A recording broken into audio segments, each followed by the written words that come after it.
بسم اللہ الرحمن الرحیم۔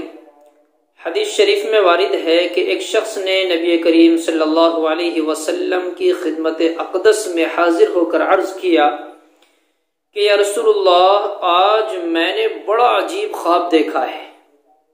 میرے آقا جناب محمد رسول اللہ صلی اللہ علیہ وسلم نے عرض کیا کہ کیا دیکھا؟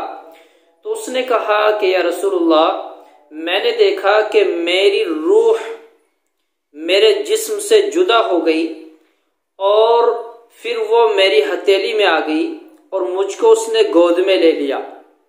مجھ کو گود میں لیا، اس کے بعد وہ روح آسمان کی طرف چلی گئی۔ حضرت صلی اللہ علیہ وسلم نے ارشاد فرمایا کہ وصیت کر کہ تیری روح اپنی جگہ پر پہنچی ہے۔ مقصد کیا تھا کہ اب تو وصیت کر دے لوگوں کو، تیرا آخری وقت ہے۔ روایت کے اندر آتا ہے کہ اسی دن اس شخص کا انتقال ہو چکا۔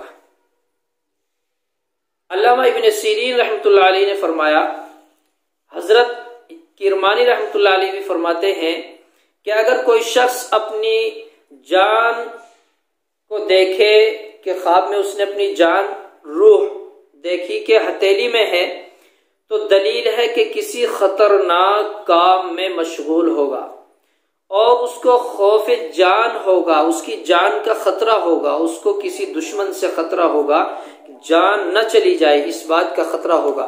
اور اگر دیکھے کہ روح اس کی ہتھیلی میں ہے اور آسمان پر گئی ہے، دلیل ہے کہ جلدی مرے گا، جیسے کہ حضرت صلی اللہ علیہ وسلم نے اس شخص کو بتلایا کہ تیری روح اپنی جگہ پر پہنچ گئی، آسمان کی طرف چلی گئی، تو سمجھو کہ جلدی مرے گا۔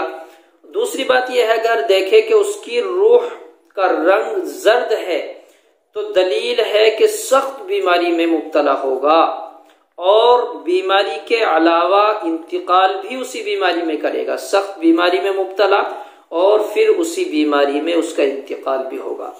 اگر کوئی شخص دیکھے کہ اس کی روح سرخ یا سفید ہے، لال یا سفید ہے، تو دلیل ہے کہ اس کا کام اچھا ہوگا، اس کے لیے باعث خیر ہوگا، اس کے کام بنیں گے، غم ہے تو اس سے نجات پائے گا۔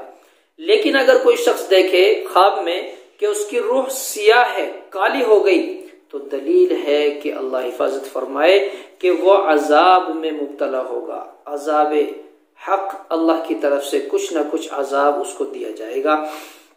اسی طرح حضرت جابر مغربی رحمۃ اللہ علیہ فرماتے ہیں کہ اگر کوئی دیکھے کہ مردے کی جان نکلتی ہے اور اس کے قریبی اس پر گریہ وزاری کرتے ہیں، روتے ہیں، تو دلیل ہے کہ مردے کے اہل بیت کو غم اور اندوہ پہنچے گا۔ اور اگر دیکھے کہ اس کے قریبی آہستہ آہستہ روتے ہیں، تو دلیل ہے کہ مردے کی جان عذاب میں ہے، اللہ حفاظت فرمائے۔ تو یہ روایت تھی، ایک حکایت تھی جو میں نے آپ کے سامنے ذکر کر دی۔ اللہ میری بھی، آپ کی بھی، سبھی کی حفاظت فرمائے، اور ہر آنے والی بلا سے، مصیبت سے، مشکلات سے، یا خواب کے ذریعے سے آنے والے ایسے مشکل خوابوں سے ہماری حفاظت فرمائے۔ آسانیاں، رحمت، برکت اللہ ہمارے لیے مقدر فرمائے، آمین یا رب العالمین۔